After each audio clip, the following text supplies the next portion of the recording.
Magandang araw po. Ako po si Andrew at nais ko pong ibahagi sa inyo ang kwento na naranasan ng isa kong malapit na kaibigan na isang pulis. Hanggang ngayon hindi ko pa rin lubos maisip kung papaano ito nangyari. Pero totoo po ang lahat ng ito. Taong 1989 nang mangyari ang lahat sa isang liblib na baryo sa may bahagi ng Kabisayaan. Noong naka-assign lang si Mervin bilang pulis sa lugar. Bata pa siya noon, nasa kalagitnaan ng 20s. Matikas at pursigido sa trabaho. Lagi siyang kasama ng nobya niyang si Lucy, isang guro sa elementarya. Sa tabi nila nakatira ang mag-asawang matanda na sina Anoy at Esther, na kilalang marami raw alam sa mga kwento ng kababalaghan sa baryo. Isang gabi, matapos ang ronda ni Mervin, biglang kumulog at kumidlat ng napakalakas. Doon niya unang napansin ang kakaiba. Habang naglalakad pa uwi, nakita niya nga tila liwanag na parang bolang kidlat na bumagsak malapit sa masukal na bahagi ng gubat. "Mervin, huwag mo lapitan yan!" Sigaw ng isang matandang naglalakad din pa uwi. Pero dahil sa pagiging pulis at sa kanyang tapang, nilapitan pa rin niya ang pinagmulan ng kidlat. Pagdating niya sa lugar, nakita niya ang isang bato na nagliliwanag at sa ibabaw nito ay may maliit na mutya na tila yari sa kristal. Nang hawakan niya yon, bigla siyang nakaramdam ng matinding panginginig at parang may kuryenteng dumaloy sa buong katawan niya. Kinabukasan, kinuwento niya agad kay Lucy ang nangyari. "Mervin, baka masama yan. Sabi ni Nanay Esther, may mga mutsaraw na hindi basta-basta kinukuha." Wika ni Lucy na halatang nag-aalala. Umiling si Mervin. "Wala namang masama. Bato lang to na nahulog dahil sa kidlat. Isa pa, pakiramdam ko parang mas lumakas ako mula nang hawakan ko to." Nang marinig iyon, hindi na nakapagsalita si Lucy. Pero ramdam niya na may hindi magandang mangyayari. Ilang araw ang lumipas. Napansin ng mga tao sa baryo na tila nagbago si Mervin. Mas mabilis siyang nakakagalaw, parang may kakaibang lakas. Ngunit tuwing may malakas na kulog at kidlat, bigla siyang nagiging balisa at parang may boses siyang naririnig mula sa loob ng kanyang isipan. Isang gabi, kinausap siya ni Anoya. "Mervin anak, yung hawak mong mutya, hindi basta-basta yan. May bantay yan. Hindi mo alam kung sino o ano ang hinihingi na kapalit." Tumingin si Mervin sa matanda. "Tatay Anoy, pulis po ako. Hindi ako naniniwala sa mga ganyang kwento." Ngunit ngumiti lang si Anoya. "Basta tandaan mo anak, hindi lahat ng nakikita mo ay galing sa Diyos." Lumipas ang ilang araw at linggo, at mas lalo pang lumabas ang kakaibang lakas ni Mervin. Kapag nagro-ronda siya, mabilis siyang nadadarang ang mga magnanakaw. At kahit sa simpleng gawain ay tila sobra ang kanyang enerhiya. Maraming kasama niyang pulis ang humahanga sa kanya, pero may ilan din na nagsisimulang magtaka. "Pare, parang hindi normal yung bilis mo ah. Kahit aso hindi makalapit sa'yo." Napangiti lang si Mervin at itinago ang mutya sa kanyang bulsa. Hindi niya sinasabi kahit kanino ang totoo, maliban kay Lucy. Ngunit bawat araw na lumilipas, ramdam ni Lucy na may mabigat na presensya sa paligid nila. Tuwing may kulog at kidlat, bigla siyang nagigising sa gabi at nakikitang nakatayo si Mervin sa may bintana. Nakatitig sa langit na parabang may hinihintay. "Love, bakit gising ka pa?" tanong ni Lucy isang gabi. Hindi sumagot si Mervin at sa halip ay bigla na lang siyang lumingon. Mapapansin mong iba ang kanyang mga mata, parang kumikislap ng bughaw na liwanag. Kinabukasan, lumapit si Lucy kay Esther, ang asawa ni Anoya, upang humingi ng payo. "Nanay Esther, parang nagbabago si Mervin. Hindi ko na siya maintindihan. Tuwing umuulan at kumikidlat, parang ibang ugali niya. Huminga ng malalim si Esther bago sumagot. Lucy, yung mutya na nakuha ng nobyo mo, matagal nang hinahanap ng mga nilalang na nagtatago sa kidlat. Kapag nasa tao yon, hindi titigil ang mga tagabantay hanggat mabawi nila ito. Nang marinig ni Lucy yun, lalo siyang kinilabutan pero matigas si Mervyn at ayaw makinig sa babala. Dumating ang isang gabi na malakas ang ulan at halos gumagawa ng apoy ang bawat kidlat na dumadaloy sa kalangitan. Habang nagroronda si Mervyn sa may tabing kalsada, bigla niyang narinig ang isang tinig. Mervyn, akin ang mutya. Ibalik mo to. Napahinto siya at naghanap ng pinanggagalingan pero wala siyang nakita. Tanging ang malamig na hangin at malakas na kulog ang bumalot sa paligid. Nang mahawakan niya ang mutya sa kanyang bulsa, bigla itong nag-init at parang may kuryente kumalat sa kanyang kamay. Napasigaw siya pero imbis na masaktan, bigla siyang nakaramdam ng mas matinding lakas. Ikaw ang may-ari nito ngayon. Bulong ni Mervyn sa sarili, saka siya muling naglakad. Pag-uwi niya, nadatnan niyang naghihintay si Lucy kasama sina Anoya at Esther. Anak, kailangan na nating magsalita ng diretsahan. Yung hawak mong motya, may kapalit bago pa huli ang lahat, ibalik mo na. Umiling si Mervyn. Tatay Anoya, hindi ko kayang bitawan to. Mas lalo akong nakakatulong bilang pulis. Sa mutya na to, nakakapigil ako ng krimen. Ngunit tumayo si Esther at mahigpit ang boses. Hindi ka naiintindihan ng mutya, Mervyn. Inaangkin ka nito. Kapag tuluyan kang nasakop, hindi na ikaw ang Mervyn na kilala namin. Natahimik ang lahat at tanging malakas na kulog lang ang pumalit sa kanilang usapan. Kinabukasan, tila mas lumala ang sitwasyon sa baryo. May mga alagang baboy at manok na natatagpo ang sunog ang katawan. Ngunit walang bakas ng apoy para bang tinamaan ng kidlat kahit wala namang bagyo. Si Mervyn ang unang pinagbintangan ng ilang residente. Baka ikaw ang may alam dito, Mervyn. Simula nang dumating ka, sunod-sunod na ang kababalaghan dito. Galit na sumagot si Mervyn. Ako'y pulis, hindi mangkukulam. Ako nga ang tumutulong sa inyo tapos ako pang pagbibintangan. Pinakalma siya ni Lucy at dinala pa uwi. Pero kahit si Lucy ay hindi mapakali. Alam niyang may kinalaman ng mutya sa lahat ng nagaganap. Isang gabi, habang mahimbing na natutulog si Lucy, nagising siya sa tunog ng mga yabag sa labas. Pagsilip niya sa bintana, nakita niya si Mervyn naglalakad mag-isa papunta sa gubat.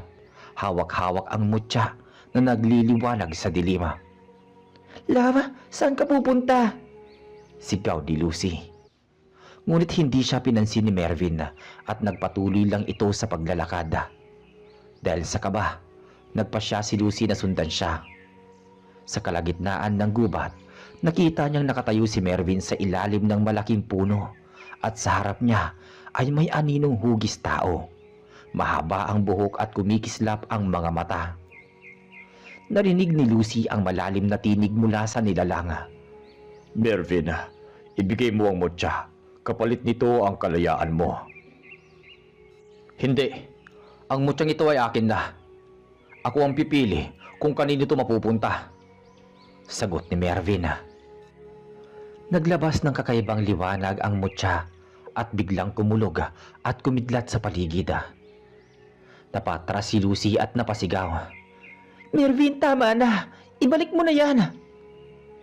Nang mga oras na yon, dumating sina Anoy at Esther. Dala ang ilang dahon at mga halamang ginagamit nila sa ritual. Sumigaw si Esther. Mervyn, makinig ka. Hindi lahat ng kapangyarihan ay galing sa kabutihan. Kapag hindi mo ito binitawan, ikaw ang magiging alipin nito. Pero tila wala sa sarili si Mervyn. Ang mga mata niya ay kumikislap ng bughaw at bawat hakbang niya ay sinasabayan ng kulog. Biglang lumapit si Anoy at isinaboy ang dinikdik na dahon sa paligid. Napaatras ang anino at sumigaw ng napakalakas bago ito naglaho sa isang iglap. Humandusay si Mervin sa lupa, nanginginig at halos mawalan ng malay. Agad siyang nilapitan ni Lucy at niyakap. "Love, tama na. Ibalik na natin ang mutya." "Hindi ko kaya. Para bang isa na tong bahagi ng katawan ko." Kinabukasan, halos walang imik si Mervin. Nasa bahay lang siya, nakahiga at mahigpit na hawak-hawak ang mutya sa bulsa. Kitang-kita ni Lucy ang unti-unti niyang panghihina. Pero tuwing tatangkain niyang alisin ang mutya mula sa kamay ng nobyo, biglang nagiging mainit ang balat nito. Para bang sinusunog siya sa kuryente. "Lucy, parang hindi ko na kaya. Pero tuwing bibitawan ko to, para bang hinihila ang kaluluwa ko," sabi ni Mervin. Napahiyak si Lucy at agad siyang tumakbo papunta kina Anoy at Esther. "Nanay Esther, Tatay Anoy, parang mamamatay na si Mervin. Hindi na siya makakain, hindi makatulog. Ang mutya ayaw niya ng pakawalan." Tumingin si Esther ng seryoso. "Lucy, ang mutyang hawak ni Mervin ay hindi pangkaraniwan. Yan ang tinatawag na mutya ng kidlat. Bihira yang makita ng tao. At kapag nahawakan, para bang sinasanib na ng mutya ang katawan. Kung hindi natin gagawa ng paraan, tuluyan siyang magiging kasangkapan ng mga nilalang na nagtatago sa bagyo." Nang gabing yon, muling lumakas ang ulan. Nagtipon-tipon sina Lucy, Anoy at Esther sa bahay ni na Mervin. Habang bumubuhos ang malakas na ulan at kumikidlat, sinimulan ni Esther ang isang orasyon gamit ang mga halamang nakapalibot sa mutya. "Mervin, kailangan mong makinig. Kung hindi mo kusang ibibigay ang mutya, wala kami magagawa para iligtas ka." Nagpupumigla si Mervin. Nanginginig ang katawan at sumisigaw. "Akin to. Sa akin ibinigay ng kidlat," sabi niya. Biglang bumukas ang pinto at may malamig na hangin na pumasok. Sa liwanag ng kidlat, lumitaw muli ang nilalang na nakita ni Lucy sa gubat. Mahaba ang buhok, nangingintab ang balat na parang basang kahoy at kumikislap ang mga mata. "Akin ang mutya!" sigaw ng nilalang, kasabay ng isang malakas na kulog.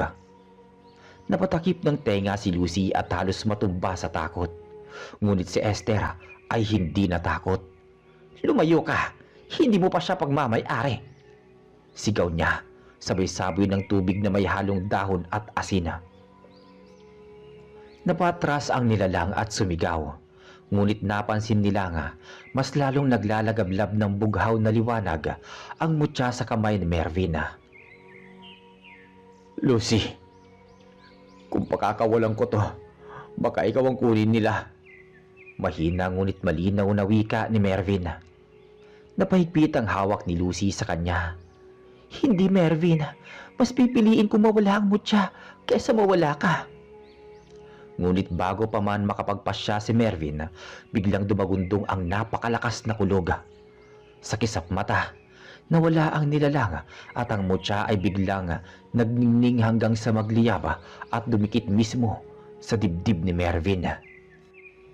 Napahiyaw si Mervin habang bumabagsak sa may sahig at lahat sila ay hindi makagalaw dahil sa liwanag. Pagbagsak ni Mervin sa sahig, halos mawalan na siya ng malay. Nakadikit na sa kanyang dibdib ang mutya at bawat segundo ay lumalabas ang tila maliliit na kidlat mula sa kanyang katawan. Napatakbo si Lucy palapit at niyakap siya. "Mervin, gumising ka!" Ngunit imbis na sumagot, biglang bumukas ang mga mata ni Mervin. Kumikislap ang mga yun ng bughawa at ang boses niya ay tila hindi na siya. "Hindi mo na ako maihiwalay. Ako ang magiging kalasag ng mutya." Malamig na bulong ni Mervin, ngunit ang tono ay parang galing sa ibang nilalang.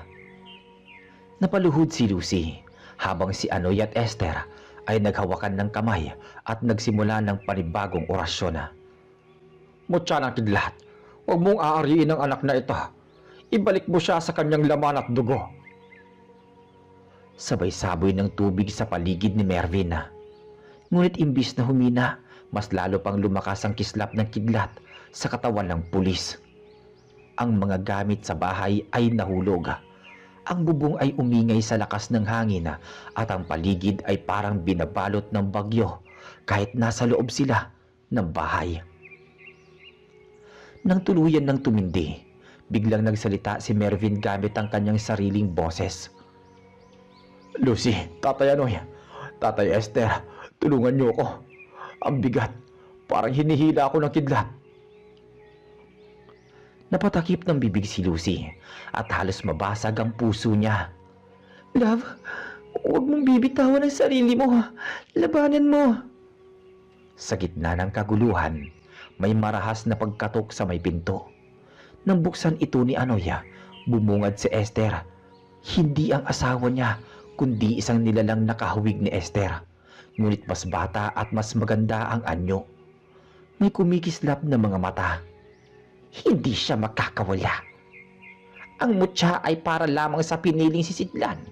Kung tatanggalin niyo ito, kapalit ay buhay niya. Sabi ng nilalang. Napatulala si Lucy, tahimik at muntik nang bumigay. Ngunit nilapitan siya ni Anoya at bumulong. Hindi yan ang asawa ko. Anino lang yan ang mutya. Agad niyang sinaboy ang dinikdik na dahon ng kayamot at nagliyab ang balat ng nilalang bago ito naglaho na parang usok. Sa puntong iyon, nagpasya si Lucy. Kung hindi natin matatanggal ang mutya, paano kung matutunan niya itong kontrolin? Paano kung imbis na kainin siya, gamitin niya ito para sa kabutihan? Tahimik si Anoy at Esther. Ilang sandali silang nag-isip bago sumagot si Esther. Lucy, may paraan, pero delikado. Kailangang dalhin siya sa punong pinagbagsakan ng kidlat. Doon lang siya maaaring makipaglaban sa espiritu ng mutya. Napatingin si Lucy kay Mervin na ngayon ay nangihina ngunit gising pa. Love, narinig mo? Kailangan nating subukan. Kung yun lang ang paraan, kahit anong mangyari, samahan niyo ako. Sabi ni Mervin. At sa gitna ng malakas na ulan at kulog, sinimulan nilang buhatin si Mervin papunta sa gubat. Sa ilalim ng punong unang pinagmulan ng mutya ng kidlat, bitbit ni na Lucy at Anoy at Esther si Mervin papunta sa gubat. Basang-basa sila sa ulan at bawat kulog ay tila nagpapabigat sa kanilang mga paa. Para bang ayaw silang makalapit ng kalikasan sa punong pinagbagsakan ng kidlat. Pagdating nila sa lugar, nanlumo si Lucy. Ang punong nakita nila noon ay tila sinunog at punit-punit na, ngunit hindi tuluyang bumagsak. Nakatayo pa rin ito sa gitna ng gubat, parang bantay ng lihim na ayaw isiwalat. Si Mervin ay nanginginig na. Nangingitim ang labi at halos hindi na makahinga. Inilapag siya ni Anoya sa ilalim ng puno. Dito natin sisimulan. Kapag sumabog ang liwanag ng kidlat, siya mismo ang kailangang pumili kung pipigilan ang mutya o magiging alipin ito. Umiyak si Lucy at niyakap si Mervin. Love, kaya mo to. Labanan mo. Nandito kami. Mahina ang boses ni Mervin. Lucy, kung sakali at hindi ako manalo, tandaan mo, mahal na mahal kita. Huwag kang magsalita ng ganyan. Sigaw ni Lucy. Nangingilid na ang luha.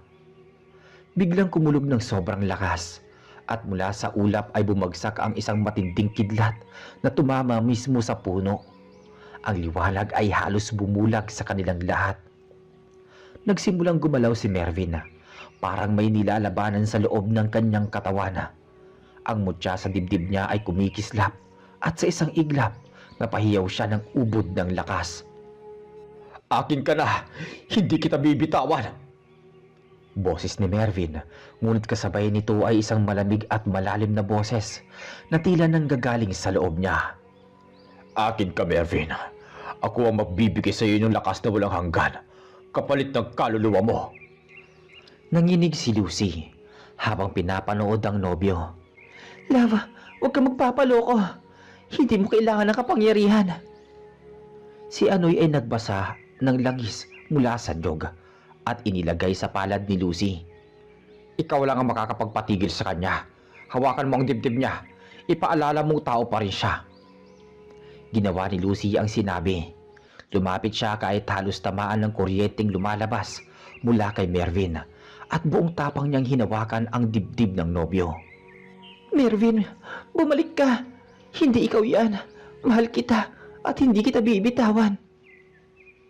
Nang hawakan ni Lucy ang dibdib ni Mervin, biglang tumigil ang lahat. Ang kulog ay tila nawala. Ang ulan ay huminto at ang paligid ay nagmistulang walang tunog. Sa gitna ng katahimikan nakita ni Mervin ang sarili niya sa isang kakaibang lugar. Parang wala siyang katawan. Tanging kaluluwa lang na nakaharap sa isang nilalang na yari sa kidlat. Mervin, ikaw ay pinili. Ang kapangyarihan ko ay nasa iyo na. Ngunit kung pipiliin mong talikuran ako, mawawala ka rin. Huminga ng malalim si Mervin. Hindi ko kailangan ng kapangyarihan kung kapalit nito ay buhay at kaluluwa ko. Hindi kita pipiliin. Sumigaw ang nilalang ng ubod lakas at nagliyab sa liwanag ang buong paligid. Sa labas nakita ni na Lucy, Anoy at Esther na biglang bumagsak si Mervin. Nawalan ng malay. Ang mutya sa kanyang dibdib ay kumawala at nagkadabasag-basag. Parang salamin na naglaho. Napayakap si Lucy sa kanya. Love, gumising ka. Maya-maya, dumilat si Mervin, nangihina. Lucy, natapos na. Wala nang mutya. Matapos mawala ang mutya mula sa dibdib ni Mervin, naghari ang katahimikan sa gubat. Ang hangin na kanina'y malakas at galit ay tila naging banayad. Tanging hunin ng kuliglig at lagaslas ng mga dahon ang maririnig. Salamat sa Diyos. Akala ko'y hindi na natin siya maliligtas. Niyakap ni Lucy si Mervin ng mahigpit. Love, buhay ka. Mahina ang boses ni Mervin at nagsalita. Lucy, parang may kulang. Para bang may iniwan sa akin ang mutya kahit naglaho na. Nagkatinginan sina Anoy at Esther. Hindi sila umimik, ngunit halata ang pagkabahala sa kanilang mga mata. Kinabukasan dinala nila si Mervin pabalik sa baryo. Tinulungan sila ng kanilang kapitbahay matapos marinig ang naganap. Sa unang tingin, normal si Mervin.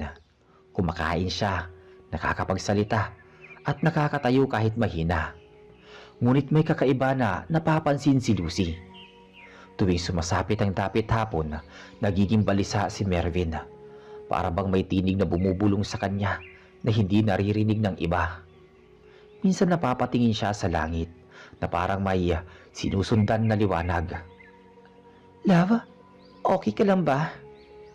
Oo, pero gabi-gabi may boses na pumapasok sa isip ko. Sinasabi niya babalik siya. Napatigil si Lucy. At sino naman yun? Yung nilalang ng kidlat. Lumipas ang mga araw at nagsimulang mangyari ang mga kakaibang bagay sa baryo. Tuwing gabi, biglang may kuryenteng dumadaloy sa mga kawayan ng bahay. Minsan umaandar mag-isa ang radyo kahit walang kuryente. May mga tao ring nakakarinig ng malakas na kalabog mula sa gubat, kasabay ng tila tinig na nagmumula sa kalangitan. Esther, parang hindi tuluyang nawala ang sumpa. Parang may iniwang tanda sa katawan ng pulis. Hindi sumpa ang iniwan, kundi bakas. Baka siya na mismo ang piniling maging sisidlan ng kapangyarihan. Hindi basta nawawala ang mutya, Anoy. Laging may kapalit. Kinabukasan na, may dumating na balita. Isang magsasaka mula sa kabilang baryo ang natagpuang sunog ang katawan. Pero walang apoy na nakita. Ang sabi ng mga nakakita, bago siya natagpuan, may matinding liwanag na parang kidlat ang bumagsak malapit sa palayan. Kinabahan si Lucy at agad lumapit kay Mervin. Love, baka ikaw ang hinahanap ng kapangyarihan. Baka ikaw ang nagiging dahilan ng mga kaganapang to. Ayoko maniwala. Pero kagabi, nanaginip ako eh. Nakita ko ang magsasaka. Nakita ko siyang tinamaan ng kidlat sa panaginip bago pa siya mamatay. Ibig mong sabihin, nakita mo na ang mangyayari bago pa ito maganap? Habang lumalalim naman ang gabi, lalo nilang nararamdaman na hindi pa tapos ang laban. Ang mutya ng kidlat ay tila hindi nawala, kundi lumipat mismo sa kaluluwa ni Mervin. At ang mas nakakatakot, unti-unti itong kumukontrol sa kanya. Doon nagsimula ang mabigat na pagsubok, kasi hindi na lang laban sa nilalang ang kinaharap nila, kundi laban na mismo sa sarili ni Melvin. Nagsimulang maging kakaiba ang kilos ni Mervin. Matapos ang mga nangyari, unang simpleng pagbabago lang, madalas siyang tulala at parang wala sa sarili. Pero habang lumilipas ang mga araw, lalong lumilinaw na hindi na siya ang dating pulis na kilala namin. Isang gabi, habang nag-uusap kami sa kubo nila, biglang bumagsak ang malakas na kulog sa di kalayuan. Napalundag si Lucy at napahawak kay Mervin. Pero imbis na matakot, ngumiti lang si Mervin at bumulong na nga. Nararamdaman ko siya. Parang ako ang kidlat. Anong ibig mong sabihin? Hindi mo ba naririnig? May tinig na nagsasabi sa akin kung kailan babagsak ang kidlat. Kung saan ito tatama. Parang may kapangyarihan akong kontrolin yun. Hindi yan normal, Mervin. Kapag hinahayaan mo sakupin ka ng tinig na yan, baka ikaw na mismo ang maging kasangkapan ng dilim. Napatitig lang si Mervin kay Esther. Malabig ang kanyang mga mata. O baka naman, ako ang bagong tagapagbantay ng baryo. Hindi ba't kay tagal nang pinapahirapan ng mga nilalang ang mga tao rito? Kung ako ang may kakayahang pumatay gamit ang kidlat, bakit hindi ko gamitin sa tama? Bakit hindi ko gamitin para sa kabutihan o ustisya? Lumipas pa ang ilang linggo at lalong tumindi ang kakaibang kapangyarihang hawak ni Mervin. May mga pagkakataong bigla na lang kumikislap ang kanyang mga mata kapag nagagalit siya.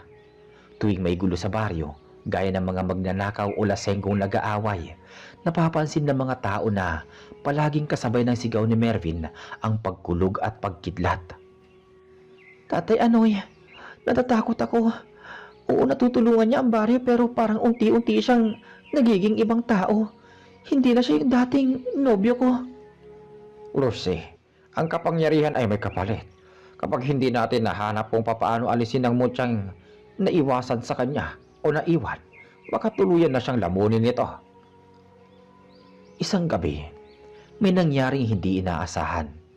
Habang nagbabantay ang mga tanod, may biglaang nagpakitang nilalang mula sa gubat. Isang malaking anino na ang mga mata ay nagliliwanag na parang apoy. Ang sabi ng matatanda, iyon daw ang tagapagbantay ng mutya na hindi pa tuluyang sumuko. Bumalik ka rito. Ang mutya ay amin lamang, hindi sa tao.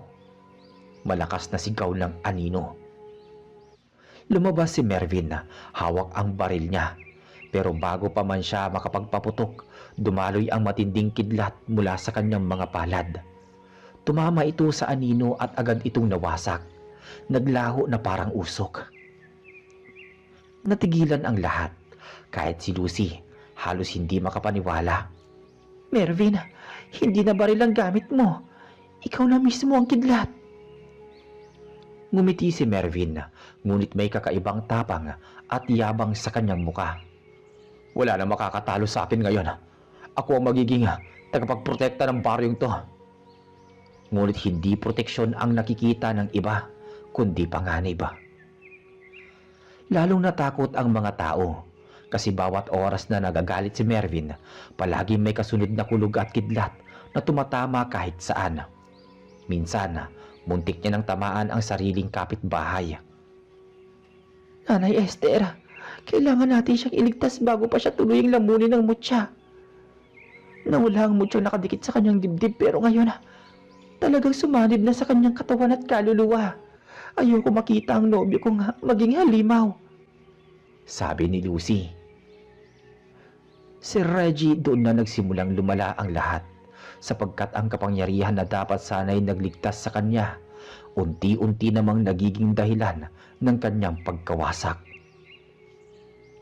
Lumipas ang ilang linggo at lalong naging mainit ang usapan sa baryo tungkol kay Mervin. Marami na ang takot sa kanya, lalo na tuwing gabi na tila ba nagagalit ang langit kapag siya'y umiinit ang ulo. Hindi na tahimik ang baryo dahil palaging may kulog at kidlat na sumusunod sa kanyang galit. Isang gabi, nagtipon ang ilang matatanda sa bahay ni Esther. Hindi na pwedeng ganito. Pulis man siya, pero hindi na siya tao. Ang kapangyarihan ng kidlat na nasa kanya, delikado sa ating lahat. Pero siya rin ang nakakapagpapigil sa mga nilalang na gustong umatake dito. Kung aalisin natin siya, baka bumalik ang mas malaking panganib. Sabi ni Esther. Hindi mo naiintindihan, Esther. Kung tuluyan ng lamunin si Mervin ng mutyang yan, mas malaking panganib pa ang idudulot niya kaysa sa mga halimaw. Samantala sa bahay nila Lucy, si Anoy ay nakikinig sa mga kwento ni Lucy habang umiiyak ito. Hindi na siya yung Mervin na nakilala ko, Tatay Anoy.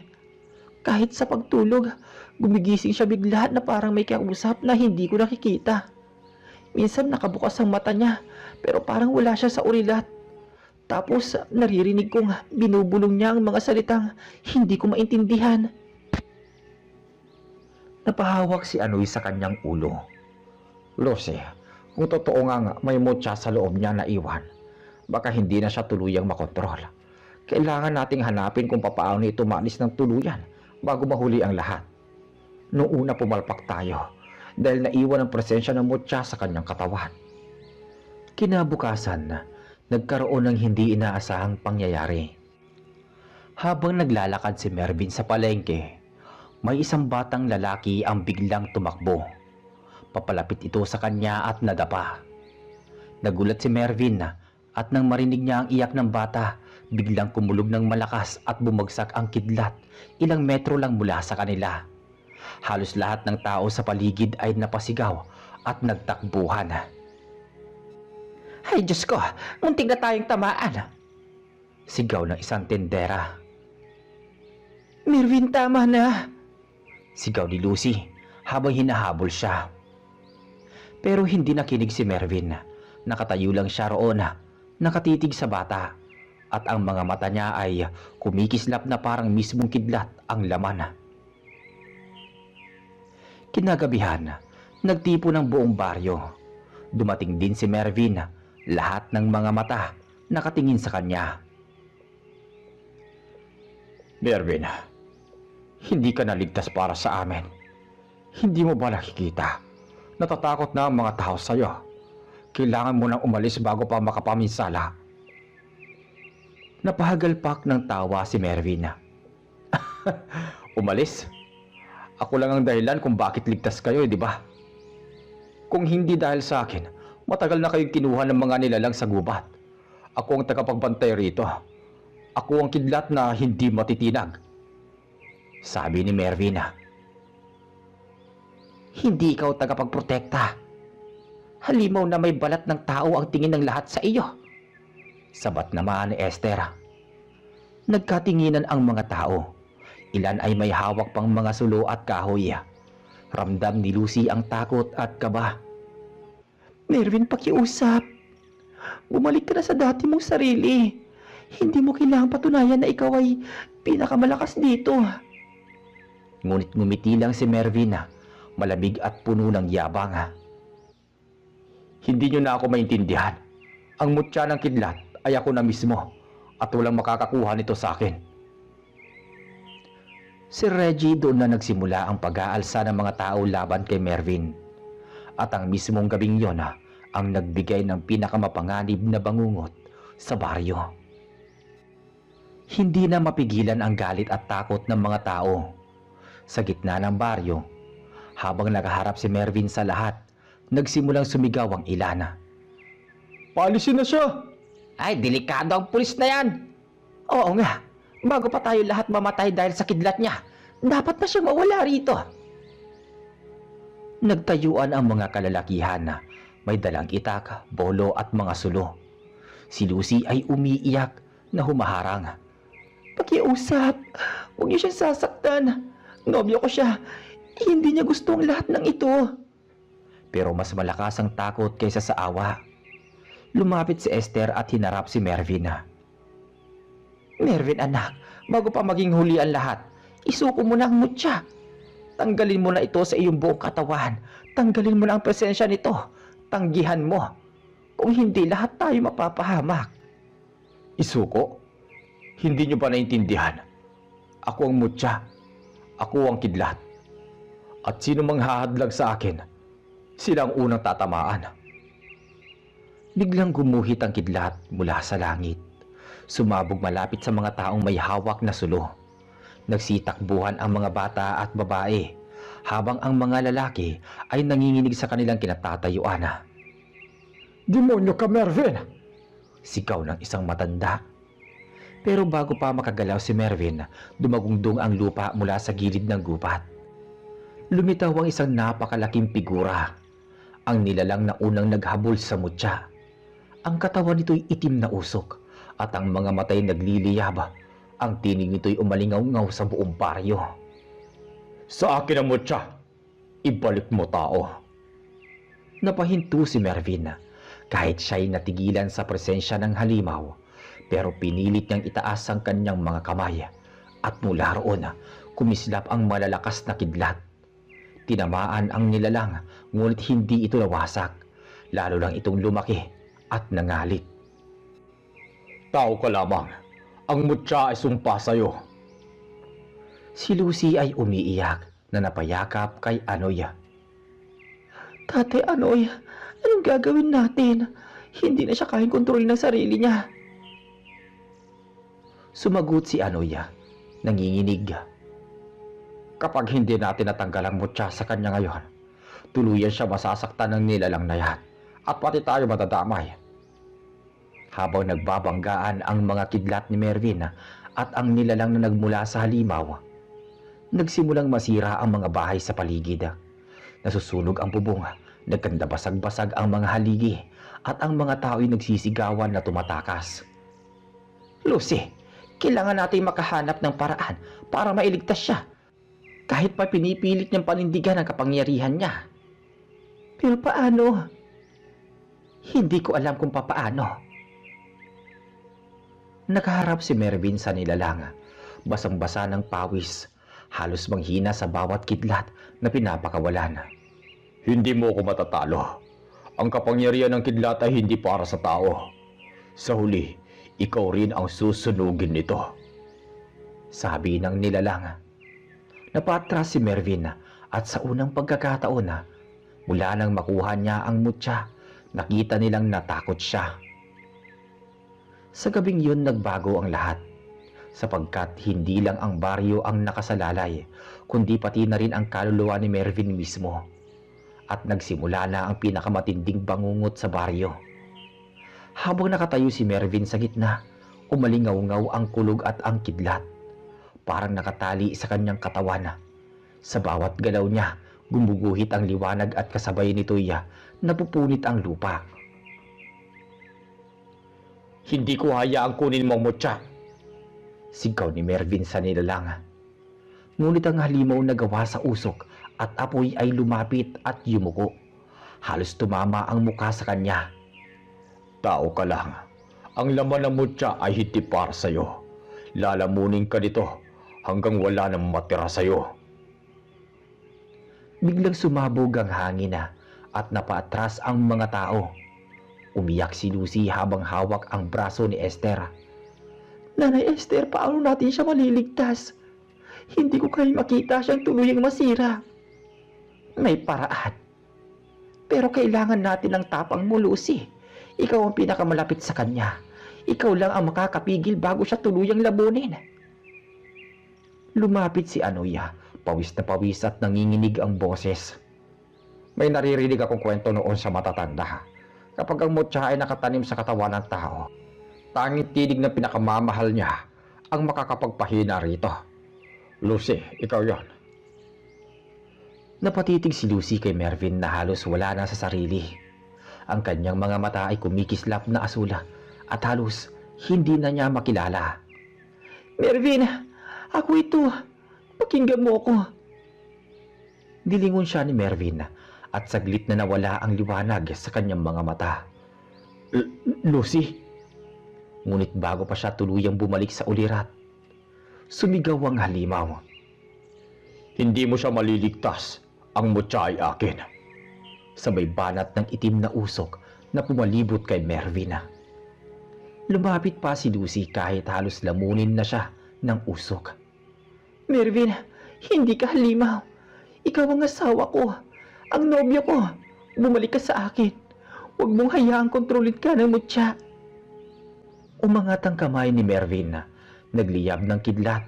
Saglit na nakatigil ito. Nakatapat kay Lucy. Mervin, ako to. Kung mahal mo ako, labanan mo. Nagsimulang manginig ang katawan ni Mervin. Hindi ako susuko. Bulong niya habang ang mga mata ay naglalaban ang liwanag at dilim. Biglang sumigaw si Esther. Ngayon, Lucy, kapag bumigay ang loob niya, kusang ilalabas ng katawan niya ang presensya ng mutya. Humarap si Lucy kay Mervin at buong lakas na niyakap ito. Mervin, bumalik ka na. Kailangan ka namin. Biglang gumuhit ang napakalakas na kidlat mula sa langit. Diretsong bumagsak sa kanilang dalawa. Napasigaw ang lahat ng tao. Ang buong baryo'y nagliwanag. At ilang saglit, tahimik na ang paligid. Sa lupa nakandusay si Lucy at Mervin. At sa pagitan nila, may maliit na kumikislap na bato. Ang mutya ng kidlat. Hindi pala ito naalis sa dibdib ni Mervin noon. Lalo lang itong bumaon sa kanyang katawan. Unti-unting nawala ang liwanag nito. Ngunit hindi pa tapos. Ang nilalang na halimaw ay lumapit na galit. Hindi niyo ako maluloko. Ang mutya ay akin. Hinawakan ni Anoy ang isang kahoy at humarang. Hindi mo na siya makukuha. Hindi. Matapos bumagsak ang napakalakas na kidlat sa katawan ni Mervin at Lucy, halos mawalan ng malay ang lahat ng tao sa baryo sa sobrang liwanag. Nang muling bumalik ang kanilang paningin, nakita nilang parehong nakahandusay sa lupa ang dalawa. Sa pagitan nila, naroon ang mutya ng kidlat. Unti-unti itong kumikislap ngunit nawawalan ng lakas. Lumapit si Esther at tumingala sa langit. Ito na ang pagkakataon. Kapag hindi nawala ang mutya, babalik ito sa katawan ni Mervin. Nagsimulang gumalaw si Mervin. Pilit na bumabangon. Nanginginig ang kanyang katawan at ang kanyang mga matay muling kumikislap. Hindi akin to. Hindi ko pwede pakawalan. Hindi mo kailangan yan. Sigaw ni Lucy, kahit mahina na ang kanyang boses. Lumapit siya at hinawakan ang muka ng nobyo. Mervin, tapos na. Hindi mo siyang magliligtas sa atin. Ikaw mismo. Ikaw ang kailangan namin. Hindi ang kapangyarihan mo. Saglit na nakipaglaban ang diwa ni Mervin. Kita sa mukha niya ang hirap. Parang dalawang kaluluwa ang nagtutunggali sa kanyang loob. Pero maya-maya, ngumiti ang halimaw. Naglabas ng makapal na usok at tinangkang lamunin ang lahat ng naroon. Ngunit bago pa man siya makalapit, lumuhod si Lucy at itinapat ang kanyang dalawang palad sa mutya. Kung totoo ang sa dilim ito nang galing, hayaan mo nga ang pag-ibig ko ang magtapos dito. Bulong niya. Biglang sumigaw si Mervin, sabay hawak din sa mutya. Hindi na ako alipin mo. Ako si Mervin, hindi halimaw, at ako ang pipigil para sa akin sarili. Nagningning ang mutya. At sa isang igla, sabay sumabog ang liwanag at kidlat na tila'y dumiretso sa katawan ng halimaw. Nagsisigawan ang mga tao habang nakikita ang nilalang na unti-unting nauupos at natutunaw na parang abo. Hindi niyo ako matatalo! Huling sigaw ng halimaw bago ito tuluyang naglaho sa hangin. Tahimik ang lahat ng matapos yun. Ang mutya ay nahulog sa lupa. Basag na parang ordinaryong bato na lamang at unti-unti itong naging alikabok na tinangay ng hangin. Si Mervin ay nakaluhod, hinihingal at halos mawala ng malay. Lumapit si Lucy at niyakap siya ng mahigpit. Ligtas ka na, mahal ko. Sabi niya. Salamat, Lucy. Kung hindi dahil sa'yo, tuluyan na sana akong nawala. Lumapit si Esther at Anoya, parehong basang pawis at pagod. Salamat sa Diyos. Kung hindi dahil sa tibay ng loob ninyo, baka hindi na tayo nabuhay ngayong gabi. Tumango si Anoya. Kinabukasan, kumalat sa buong baryo ang balita tungkol sa naganap. Maraming bahay ang nasira ngunit walang buhay na nawala. Lahat ay nagpasalamat na naligtas sila mula sa mutya at halimaw na dala nito. Ngunit kasabay nito'y nag-iwan ng takot at alaala na hindi mabubura. Si Mervin ay bumalik sa kanyang tungkulin bilang pulis. Ngunit mula noon, mas tahimik at mas maingat na siya. Madalas siyang makitang nakatitig sa langit tuwing may kulog at kidlat na para bang pinapaalalahanan siya ng nakaraan. Hindi na ako ang dating Mervin, pero natutunan kong mas mahalaga ang pagiging tao kaysa sa pagiging makapangyarihan. Sabi ni Mervin. Si Lucy, si Esther at si Anoya ay nanatiling saksi sa lahat ng nangyari. Hindi na nila muling binanggit ang tungkol sa mutya, ngunit alam nilang ang gabi ng unos ay hindi makakalimutan. Doon natapos ang kwento ng mutya ng kidlat.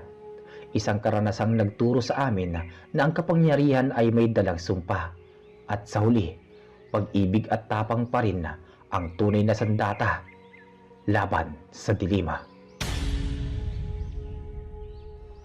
At doon po natatapos ang ating kwento. Muli, ako po si Reggie, ang inyong narrator dito sa channel na Kwentuhan Tayo. Hanggang sa muli.